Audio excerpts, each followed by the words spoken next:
My father announced that only men could run his business and replaced me with my brother overnight, sending an email to all 47 construction company employees stating that Jake is now the CEO because a Peterson man must lead.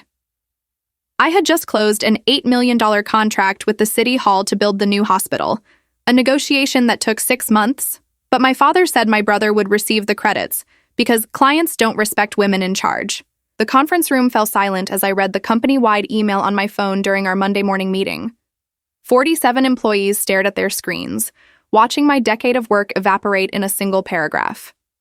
Jake sat across from me, leaning back in the chair that had been mine for 3 years, smirking while spinning a pen between his fingers.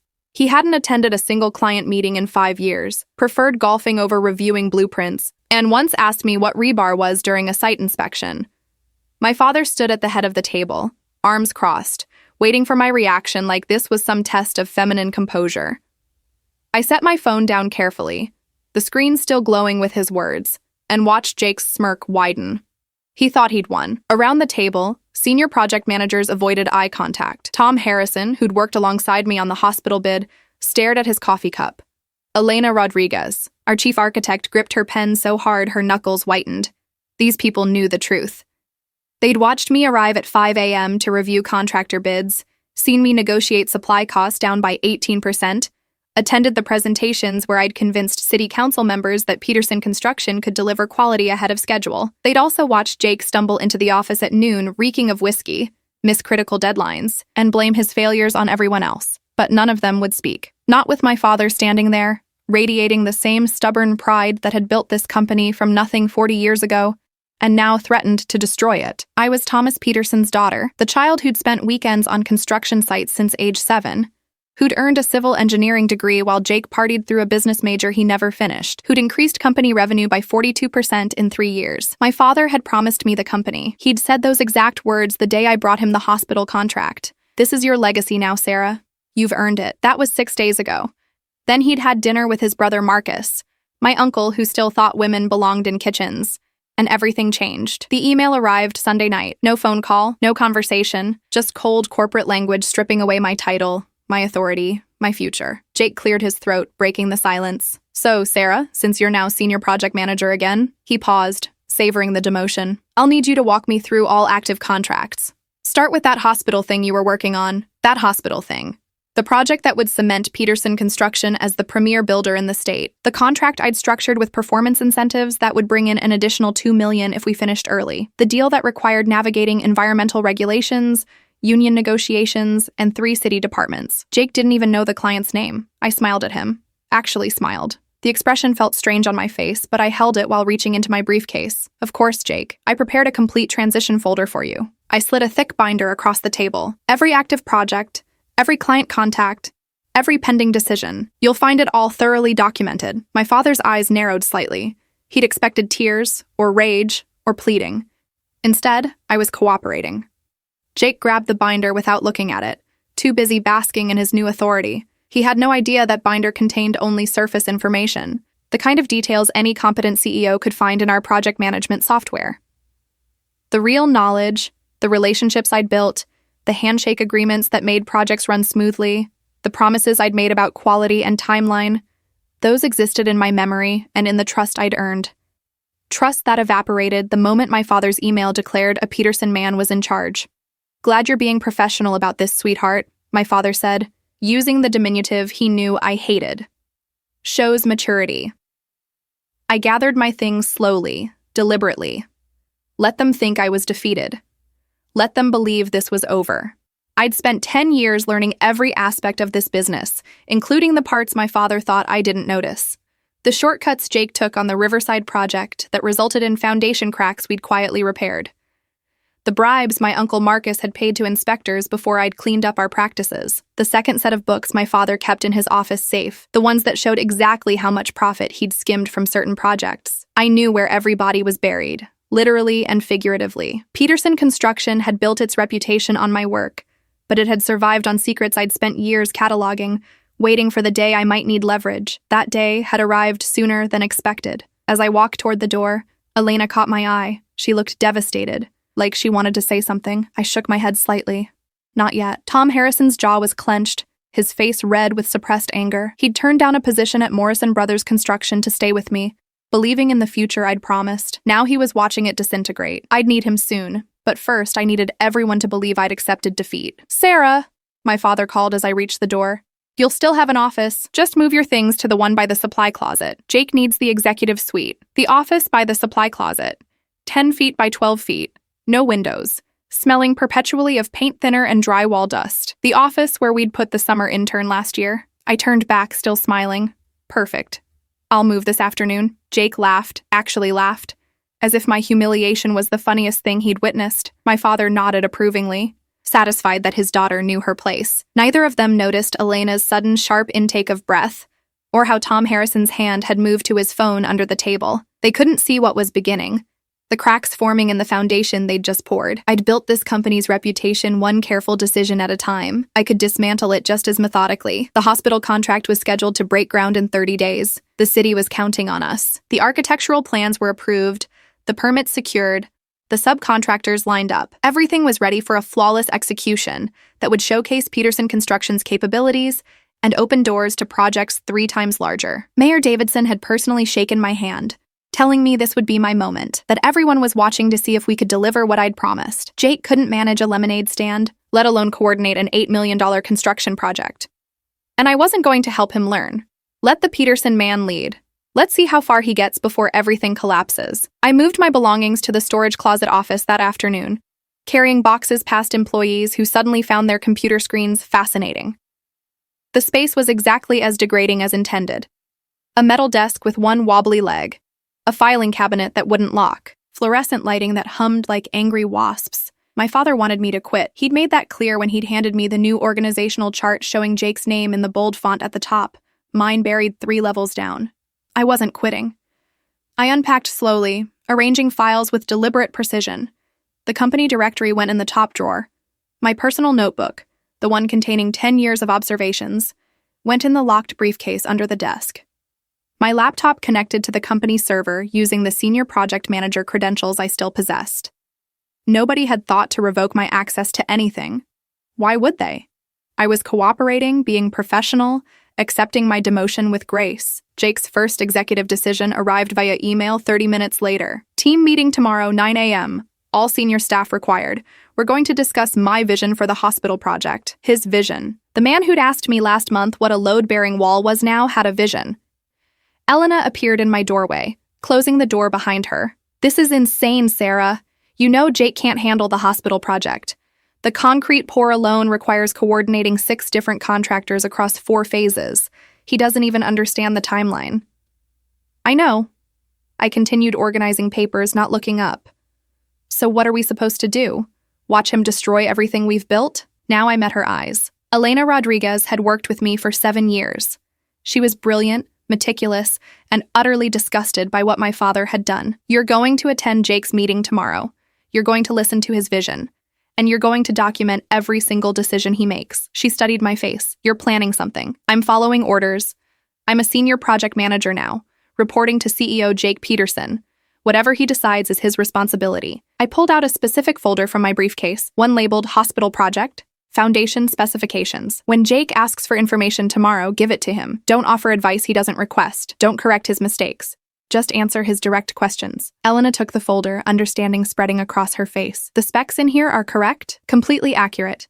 Every measurement, every material grade, every safety requirement exactly as approved by the city." I paused. Of course, Jake will need to understand how to read engineering specifications, and how foundation depth calculations work, and why soil composition reports matter. But that's not our job anymore. We're not executives. We just follow orders. She left with the folder, and I turned back to my computer. The hospital project had 17 critical decision points before groundbreaking. Jake would have to navigate every single one. He'd need to approve subcontractor bids, confirm material deliveries, coordinate with city inspectors, manage the construction timeline, and interface with Mayor Davidson's office. Any competent CEO who'd been involved from the beginning could handle it. Jake had been on a golf course in Scottsdale when I'd negotiated the contract. My phone buzzed. Tom Harrison's text was brief. "Are we really letting him do this?" I typed back, "He's the CEO. It's his project now." 3 dots appeared, disappeared, appeared again. Finally, Understood. Tom was smart. He'd figure out what I wasn't saying. The entire senior team would. They'd watch Jake flail, and they'd do exactly what he told them to do. Nothing more. No guidance, no suggestions, no saving him from himself. My father wanted a Peterson man to lead. He'd get exactly that. The next morning, Jake's vision meeting revealed itself to be an exercise in spectacular incompetence. He'd printed the wrong blueprints, mixing the hospital's third-floor plan with specifications from an office building we'd completed 2 years ago.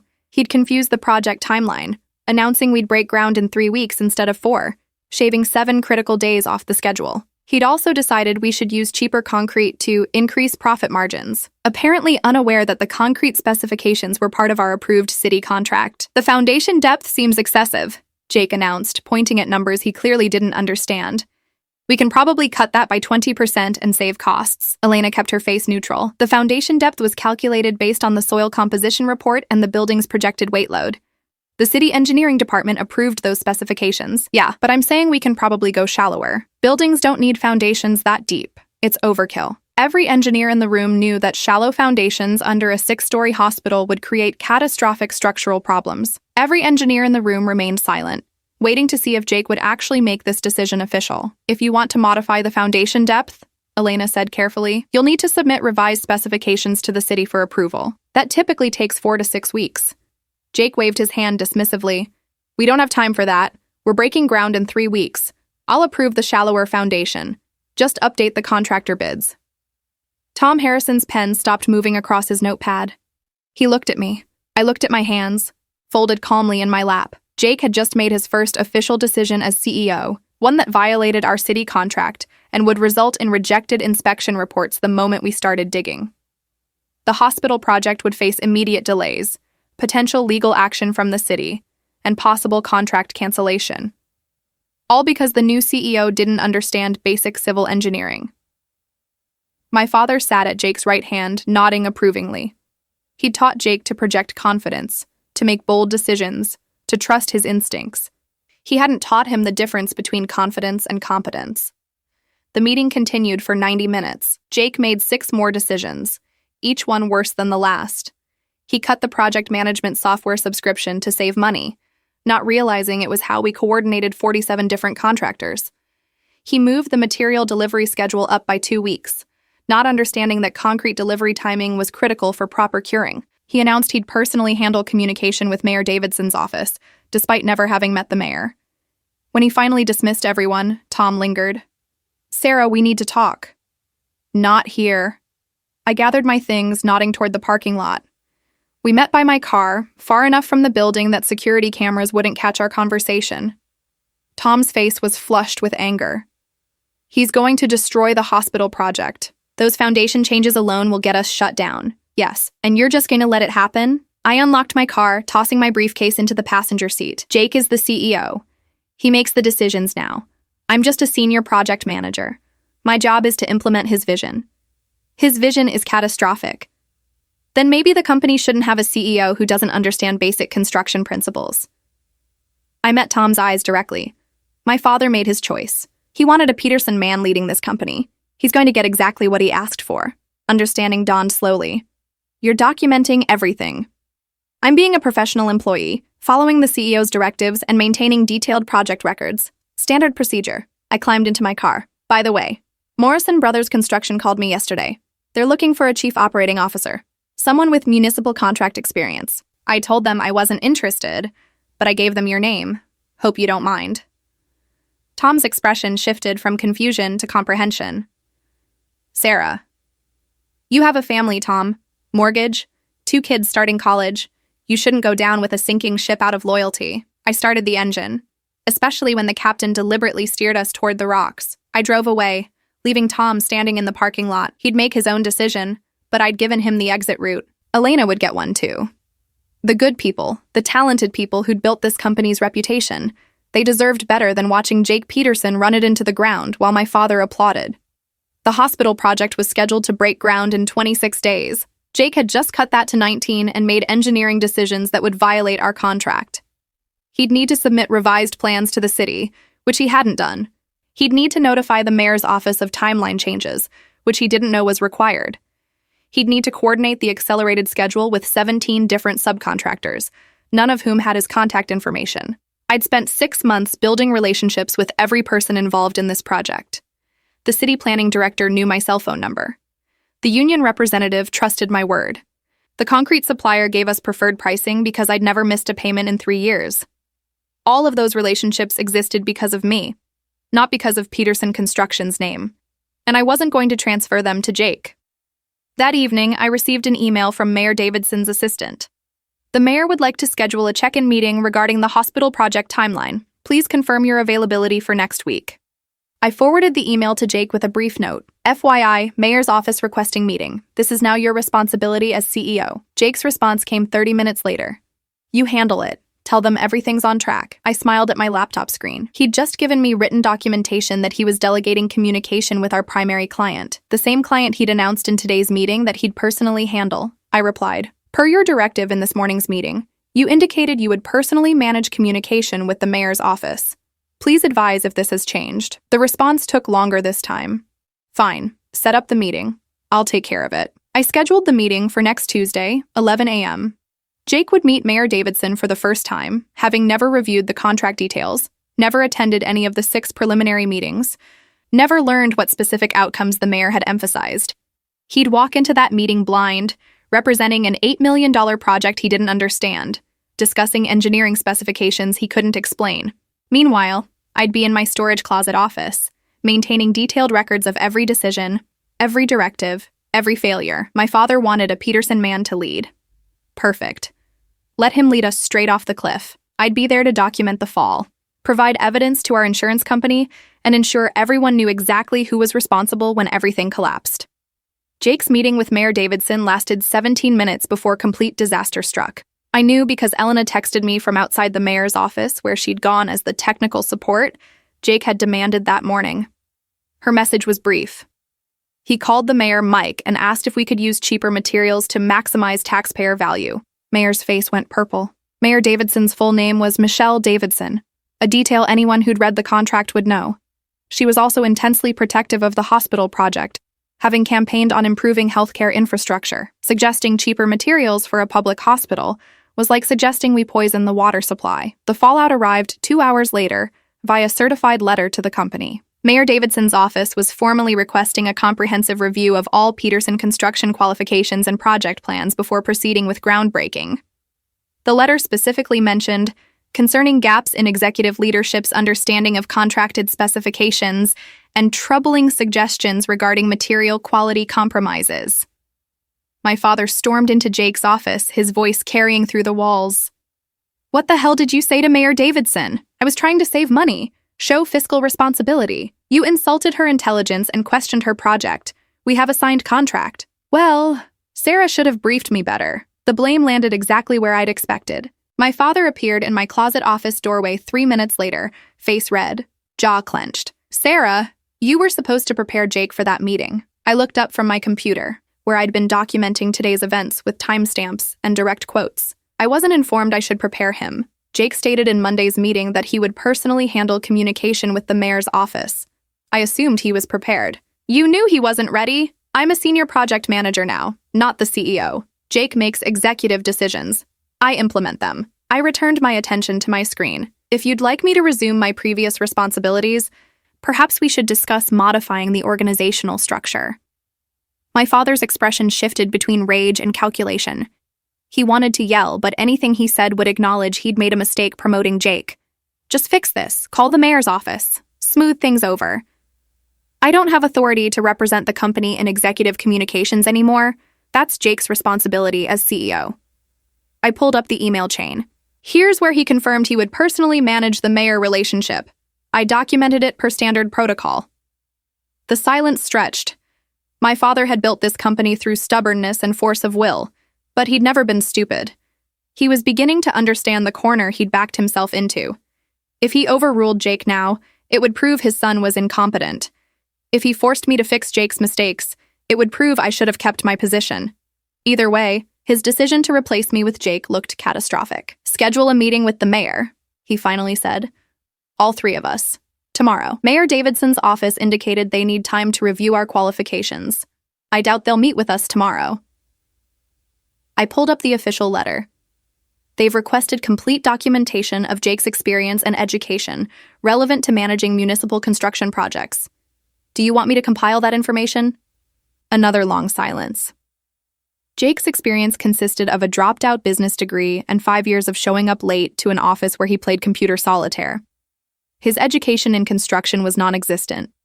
Any documentation would make that painfully obvious to the mayor's office. I'll handle it, my father said finally, retreating. I returned to my documentation. The hospital project was now officially under review, 3 weeks before scheduled groundbreaking. Every day of delay would cost us money in contractor retainer fees and equipment rental. Worse, the mayor's letter had been copied to the city council, meaning Jake's incompetence was now public record. Other municipalities considering Peterson construction for future projects would see it. My phone buzzed with a text from an unknown number. Ms. Peterson, this is Jennifer Morrison from Morrison Brothers Construction. Tom Harrison suggested I reach out. Would you be available for a confidential conversation regarding a potential executive position? Morrison Brothers was our primary competitor, the company that had bid against us for the hospital contract. They'd lost because I'd outmaneuvered them on price and timeline. Now they were offering me a job, and they weren't being subtle about it. They'd seen the mayor's letter. They knew Peterson Construction was imploding. They wanted me to jump ship before the company sank. I didn't respond. Not yet, but I saved the message. Elena knocked on my doorframe. Sarah? We have a problem. Jake approved the concrete order using the modified foundation depth specifications. The supplier is confused because those specs don't match our city permits. Did you inform Jake about the discrepancy? I tried. He said I was being difficult and told me to just place the order. I pulled out my notebook, documenting this in detail. Then place the order exactly as Jake specified. Make sure you have his written approval. But Sarah, the city inspectors will reject it immediately. Yes. They will. I met her eyes. And when they do, it will be Jake's decision that caused the rejection, not yours. Document everything, save every email, record every directive he gives you. Elena understood. She'd watched my father declare that only men could lead this company. Now she was watching that man's son systematically destroy everything I'd built. Morrison Brothers contacted me too, offered me senior architect position. You should take it. What about you? I'm staying. I closed my notebook. Someone needs to be here to document exactly how this ends. The next morning, Jake held another team meeting. His confidence had returned overnight, bolstered by whatever reassurances my father had provided. Okay, team, here's the plan. We're going to show Mayor Davidson that Peterson Construction delivers results. We're breaking ground next Monday. Review be damned. Tom Harrison's head snapped up. We're under official review. Breaking ground without clearance would violate our contract. The contract says we start construction in 19 days. That's what we're doing. The contract also says we comply with all city oversight requirements. The review is city oversight. Jake's jaw tightened. He hated being questioned, especially by people who actually understood the business. Are you refusing to follow my directive? The room held its breath. Tom looked at me. I kept my expression neutral, offering nothing. This was his decision. No, Tom said finally. I'll document your directive and implement as ordered. Good. Sarah, you'll coordinate with contractors for Monday's groundbreaking ceremony. The groundbreaking ceremony has been postponed pending the mayor's review. I'm unpostponing it. Make it happen. I wrote this down in my notebook, making sure everyone could see me documenting his order. To be clear, you're directing me to schedule a groundbreaking ceremony that contradicts the mayor's office's explicit request for a project review pause? That's exactly what I'm saying. Perfect. He'd just given me written documentation of deliberate contract violation. I pulled out my phone and sent a quick email to myself with the timestamp and exact quote, I'll begin coordination immediately. After the meeting, I made exactly one phone call to Mayor Davidson's assistant. This is Sarah Peterson. I need to inform you that Peterson Construction's CEO has directed us to proceed with the scheduled groundbreaking on Monday, despite the requested review period. I wanted to ensure the mayor's office was aware of this decision. The assistant's voice went cold. The mayor was very clear about the review requirement. Yes, ma'am, I'm just following my CEO's directives and ensuring proper communication. I paused. I've documented this decision in writing if the mayor's office requires evidence of who made this call. Please hold. 30 seconds later, Mayor Davidson herself came on the line. Her voice was sharp enough to cut steel. Ms. Peterson, are you telling me your CEO intends to violate a direct request from this office? Yes, Mayor Davidson. Jake Peterson has ordered us to proceed with groundbreaking Monday morning. I wanted to make sure you were informed. Put your CEO on the phone. Now. Of course, I walked to Jake's office, knocked once, and handed him my phone. Mayor Davidson for you. Jake took the phone confidently, not recognizing the trap closing around him. Mayor Davidson, great to hear from you. Listen, about this review thing. I stepped outside but stayed close enough to hear his side of the conversation. It deteriorated rapidly. Well, yes, but the schedule. No, I understand, but I'm trying to show leadership. What do you mean, investigation? He hung up 2 minutes later, his face pale. Through the window, I watched him immediately pick up his office phone and call our father. The conversation was brief and explosive. My father appeared in Jake's doorway within minutes. What did you do? My father's voice carried through the entire office. I just wanted to show we could deliver. You just got us flagged for a compliance investigation. The city is reviewing whether we're fit to hold the contract. Sarah told them I was moving forward. She sabotaged me. Both of them turned to look at my office. I was sitting calmly at my desk, typing away at my computer. Through the glass partition, I could see their faces contorting with rage and realization. I'd done exactly what Jake had ordered, communicated with the mayor's office. I'd been professional, factual, and precise. I'd simply informed the client about the CEO's decision. The fact that his decision was catastrophically stupid wasn't my fault. My father strode into my office. You deliberately made Jake look bad. I followed his direct order to coordinate groundbreaking activities. Informing the mayor's office of our plans is standard procedure. You knew she'd react badly. I knew the mayor had requested a review pause. Jake knew it too when he ordered me to proceed anyway. I pulled up the email chain. Here's the documentation. Would you like me to forward it to you? My father's hands clenched into fists. For a moment, I thought he might actually hit me. Instead, he leaned across my desk, voice low and dangerous. You're trying to destroy this company. No. I met his eyes without flinching. You did that when you decided a Peterson man should lead it. I'm just documenting the results. The compliance investigation moved faster than expected. The city sent 3 inspectors Tuesday afternoon, requesting immediate access to all project documentation, communication records, and executive qualification files. Jake tried to delay them, claiming he needed time to organize materials. That lasted exactly as long as it took for the lead inspector to threaten contract cancellation. I provided them with everything. 10 years of meticulously maintained records, all organized, indexed, and cross-referenced.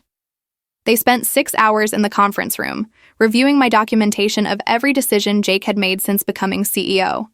The modified foundation specifications, the accelerated timeline, the canceled project management software, the inappropriate comments to Mayor Davidson, his complete lack of relevant experience or education. When they finished, the lead inspector asked to speak with me privately. We met in my storage closet office, him sitting in the single visitor chair while reviewing his notes. Ms. Peterson, these records are remarkably thorough. I believe in proper documentation. I noticed that prior to 2 weeks ago, all project decisions were logged under your name. Then suddenly, everything shifts to Jake Peterson's authority. He looked up, with a corresponding decline in decision quality. Jake was promoted to CEO. Company leadership decisions changed accordingly. The inspector studied my face for a long moment. You were the one who negotiated the original hospital contract. Yes. And you're the one who managed the relationship with Mayor Davidson's office. Yes. But you're no longer in a leadership position. Correct. My father decided the company needed a male CEO. He wrote something in his notes. For what it's worth, Ms. Peterson, your documentation may be the only thing that saves this contract. The city understands the difference between institutional failure and individual incompetence. He stood. The mayor will make a final decision by Friday. If Peterson Construction retains the contract, it will be contingent on appropriate executive oversight. I understand. He paused at the door. Morrison Brothers submitted a bid to take over the project if your contract is canceled. They've offered to honor your original timeline and specifications. Another meaningful pause.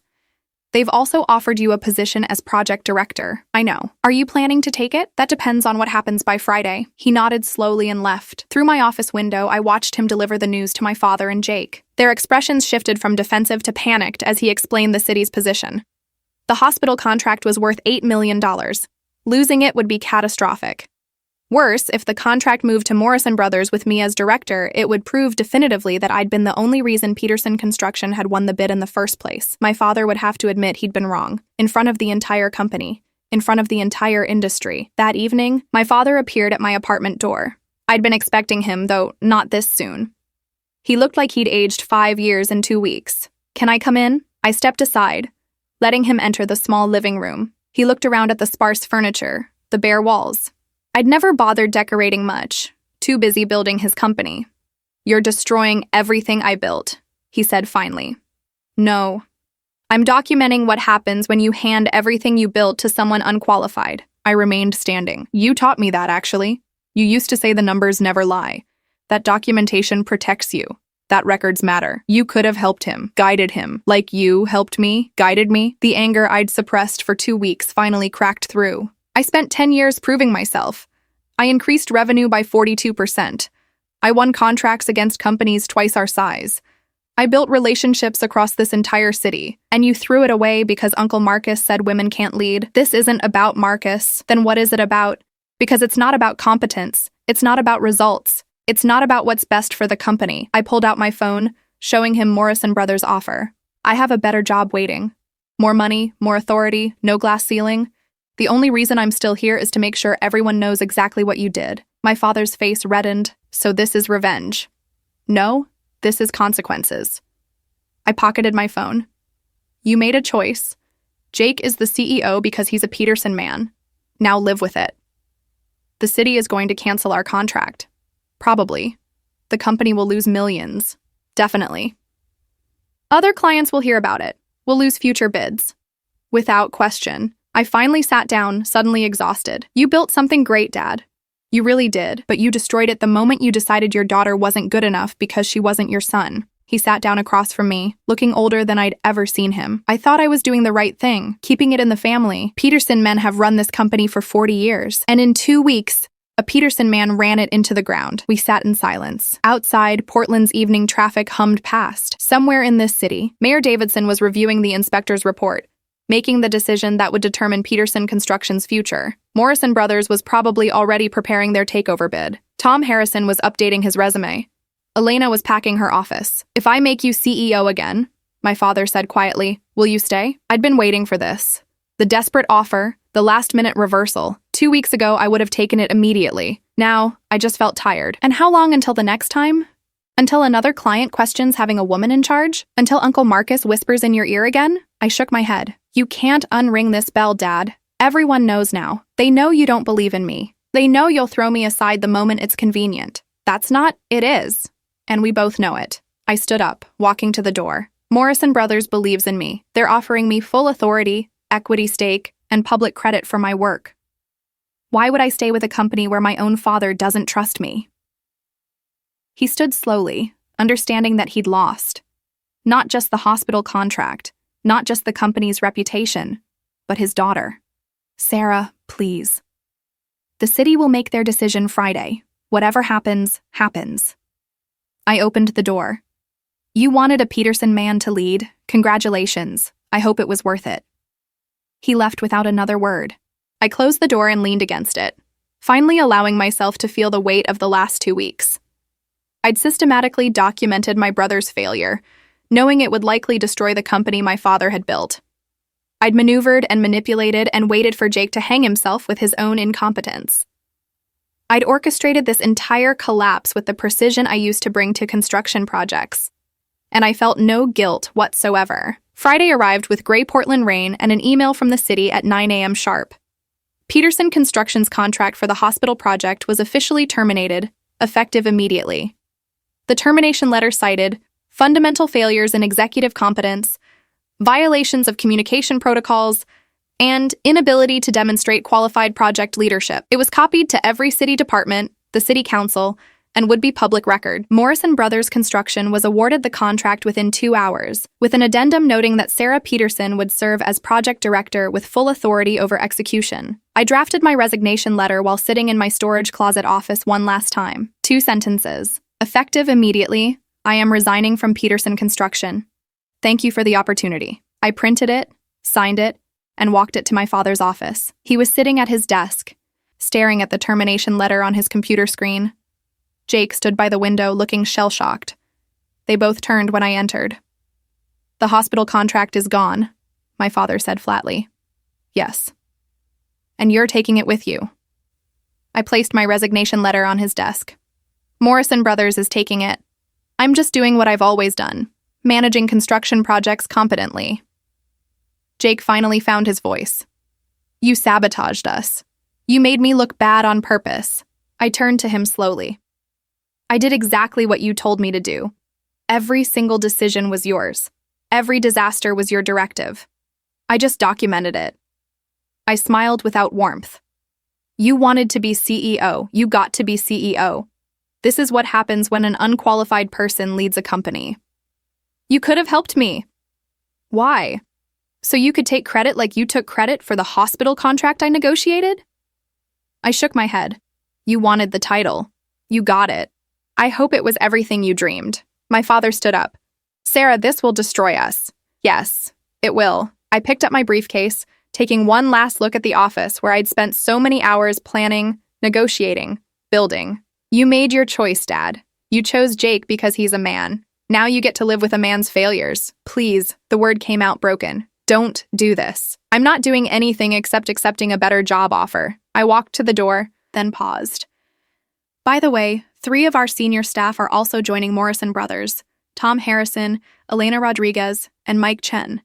They were tired of working for a company that promotes incompetence over excellence. The color drained from my father's face. Losing me was bad. Losing our senior project manager, chief architect, and structural engineer simultaneously was catastrophic. Peterson Construction couldn't bid on major projects without that expertise. The Riverside Mall contract is up for renewal next month, I continued. Morrison Brothers will be bidding. So will we, I assume. It should be interesting to see who the client trusts more, the company with a proven track record, or the company that just lost an $8 million municipal contract due to executive incompetence. I didn't wait for a response. I walked out through the main office, past 47 employees who watched in silence. Some looked devastated. Some looked resigned. A few looked angry. None of them tried to stop me. They'd all seen the emails, heard the meetings, watched Jake's failures compound. They knew exactly why this was happening.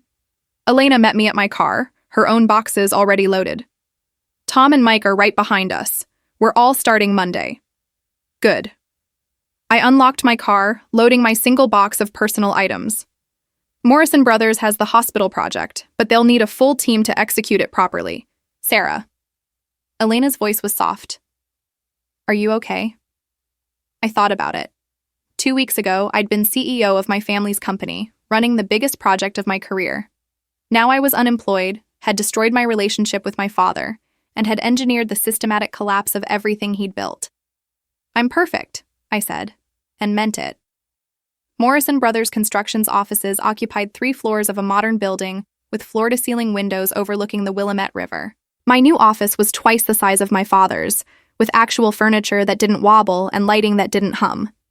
Jennifer Morrison, the CEO, personally showed me around Monday morning. We've been trying to recruit you for 3 years, she said as we walked past the engineering department. When Tom Harrison called, I couldn't believe you were finally available. I wasn't available before.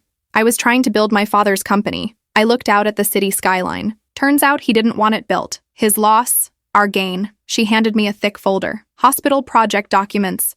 We've got 4 weeks to reconstruct your original timeline and reassure the mayor's office that we can deliver. I'm putting you in complete control. No oversight, no second guessing, no male CEO undercutting your authority. I opened the folder, seeing my own work reflected back at me. My specifications, my contractor relationships, my negotiated terms. Morrison Brothers had literally taken my contract and copied it verbatim. You know I designed this entire project. That's exactly why we hired you. You know the work, you know the client, you know the pitfalls. Jennifer smiled. And frankly, watching you systematically document your brother's incompetence was impressive.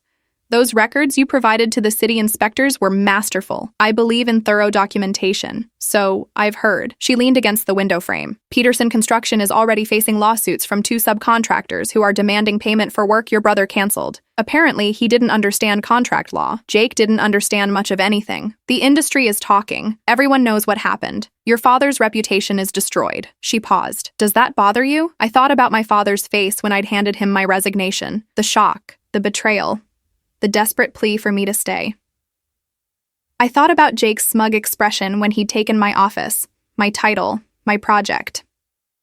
I thought about the email announcing that only a Peterson man could lead. No, I said simply. It doesn't. The hospital project moved forward with mechanical precision. I spent the first week rebuilding relationships with every contractor, inspector, and city official involved. Most of them had worked with me before and were relieved to see me back in charge. Mayor Davidson personally called to welcome me to Morrison Brothers and to express her satisfaction that qualified leadership was now managing the project. Tom, Elena, and Mike integrated seamlessly into their new positions. By week 3, we'd recovered the entire timeline Jake had destroyed.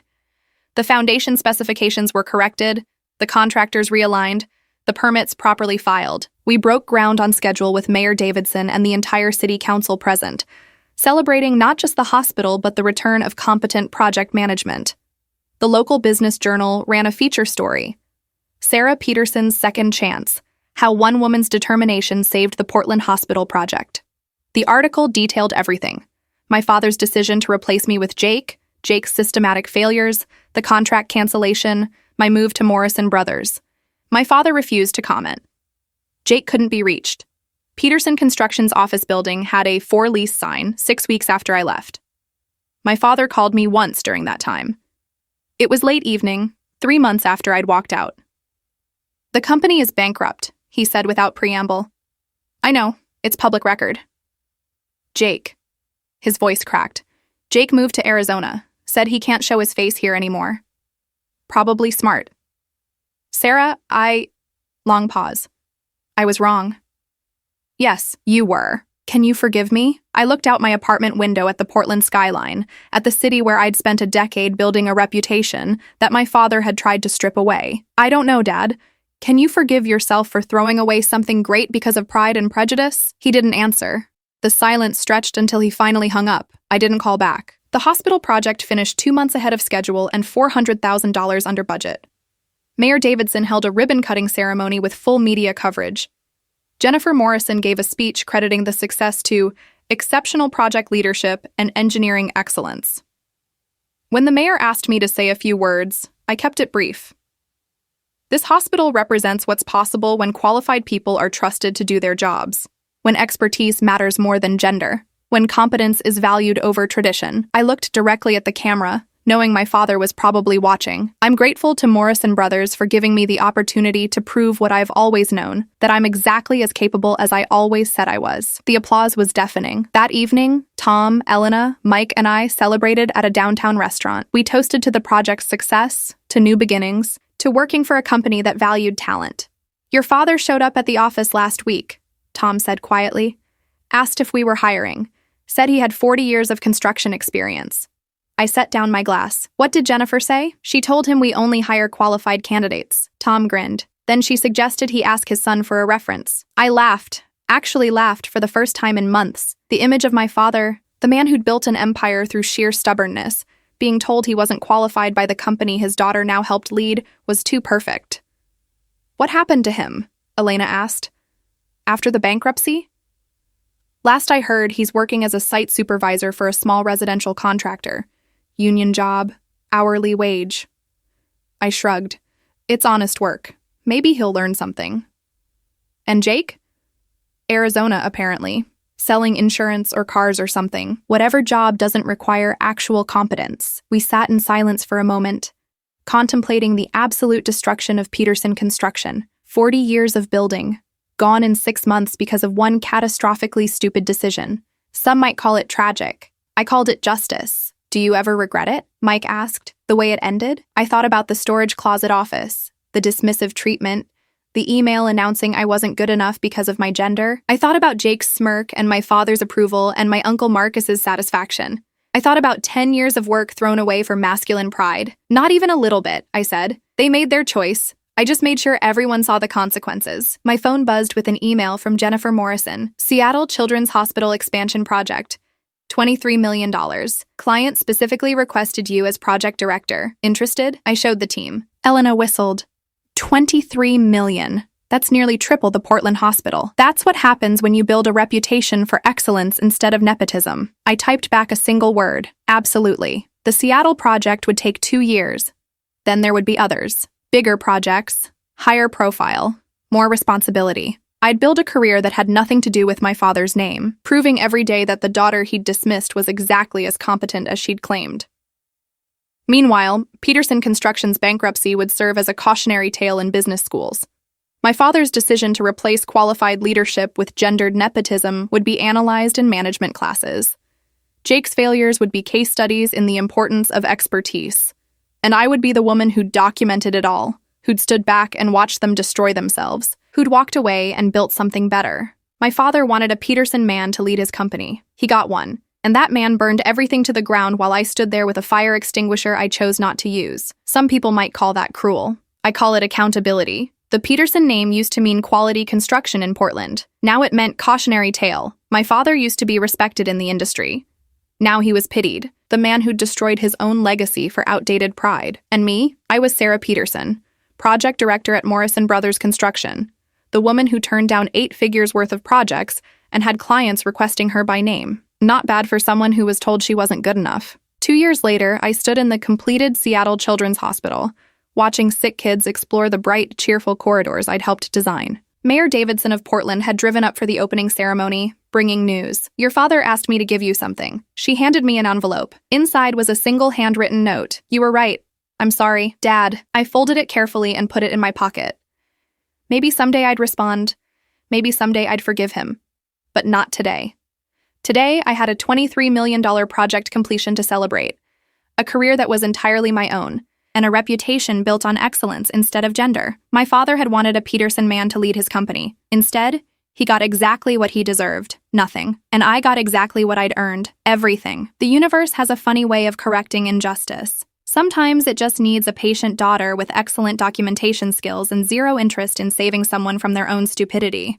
I walked out of the hospital into Seattle sunshine, my phone already ringing with the next opportunity, the next project, the next proof that competence matters more than chromosomes. Peterson Construction was gone. Sarah Peterson was just getting started.